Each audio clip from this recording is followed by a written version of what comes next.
ರಾಜ್ಯ ಹಾಗೂ ದೇಶದಲ್ಲಿ ಮಳೆ ಅಬ್ಬರ ಜೋರಾಗಿದೆ. ನಗರದ ಹಲವು ಪ್ರದೇಶಗಳು ಜಲಾವೃತವಾಗಿದ್ದು ಜನಜೀವನ ಅಸ್ತವ್ಯಸ್ತವಾಗಿದೆ. ಮಳೆ ನೀರಿನಲ್ಲಿ ಬೈಕ್ಗಳು ಸರ್ಕಸ್ ಮಾಡುತ್ತಿದ್ದು, ಉತ್ತರಾಖಂಡದಲ್ಲಿ ಮೇಘಸ್ಫೋಟಕ್ಕೆ 4 ಬಲಿಯಾಗಿದ್ದು 10 ಯೋಧರ ಜೊತೆಗೆ 60 ಮಂದಿ ನಾಪತ್ತೆಯಾಗಿದ್ದಾರೆ.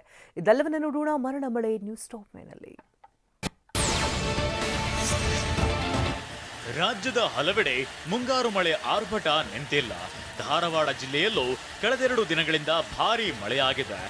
ಹಾಸ್ಪಿಟಾಲಿಟಿ ಕ್ಷೇತ್ರದಲ್ಲಿ ಜಾಗತಿಕ ವೃತ್ತಿಯ ಕನಸು ಇದೆಯಾ? ಜಾಗತಿಕ ಅಧ್ಯಯನ ಉದ್ಯೋಗ ಅವಕಾಶಗಳೊಂದಿಗೆ ಭಾರತದ ನಂಬರ್ 1 IIHM ನಲ್ಲಿ ಓದಿ ಪ್ರವೇಶ ಆರಂಭವಾಗಿದೆ. ಈಗಲೇ ಸೇರಿ. ರಾತ್ರಿ ಸುರಿದ ಮಳೆಗೆ ಹುಬ್ಬಳ್ಳಿ ನಗರದ ದಾಬಾಸ್ಪೇಟೆ ಸೇರಿದಂತೆ ಹಲವು ಪ್ರದೇಶಗಳು ಜಲಾವೃತವಾಗಿವೆ. ರಸ್ತೆಗಳಲ್ಲಿ ನೀರು ನಿಂತಿದ್ರಿಂದಾಗಿ ವಾಹನ ಸವಾರರು ಪರದಾಟ ನಡೆಸುವಂತಾಗಿದೆ.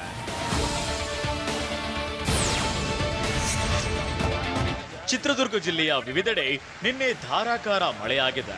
ಹಿರಿಯೂರು ಪಟ್ಟಣದ ಬಹುತೇಕ ರಸ್ತೆಗಳು ಜಲಾವೃತವಾಗಿದ್ದು, ರಸ್ತೆ ತುಂಬಿ ಹಳ್ಳದಂತೆ ಮಳೆ ನೀರು ಹರಿದಿದೆ. ರಸ್ತೆ ಬದಿ ನಿಲ್ಲಿಸಿದ್ದ ಬೈಕ್ಗಳು, ವಾಹನಗಳು ನೀರಲ್ಲಿ ನಿಂತಿದ್ವು. ಜನಜೀವನ ಮಳೆಯಿಂದಾಗಿ ಅಸ್ತವ್ಯಸ್ತವಾಗಿತ್ತು.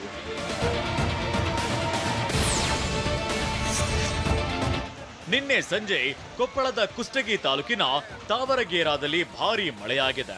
ಮಳೆಯಿಂದ ರಸ್ತೆ ಮೇಲೆಲ್ಲ ನೀರು ನಿಂತಿದ್ರಿಂದ ದ್ವಿಚಕ್ರ ವಾಹನಗಳು ಸರ್ಕಸ್ ಮಾಡಿದ್ವು.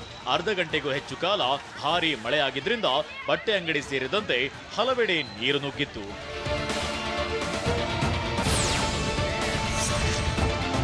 ಬೀದರ್ನಲ್ಲೂ 1 ಗಂಟೆಗೂ ಹೆಚ್ಚು ಕಾಲ ಸುರಿದ ಭಾರೀ ಮಳೆಯಿಂದಾಗಿ ನಗರದ ಹಲವು ಪ್ರದೇಶಗಳು ಜಲಾವೃತವಾಗಿದ್ವು. ರಸ್ತೆಗಳ ಮೇಲೆ ನೀರು ನಿಂತಿದ್ರಿಂದ ವಾಹನಗಳನ್ನ ಓಡಿಸಲು ಸವಾರರು ಪರದಾಟ ನಡೆಸುವಂತಾಯಿತು. ಆದರ್ಶ ಕಾಲೋನಿಯ ಕೆಲ ಮನೆಯ ಕಾಂಪೌಂಡ್ನೊಳಗೆ ನೀರು ನುಗ್ಗಿತ್ತು.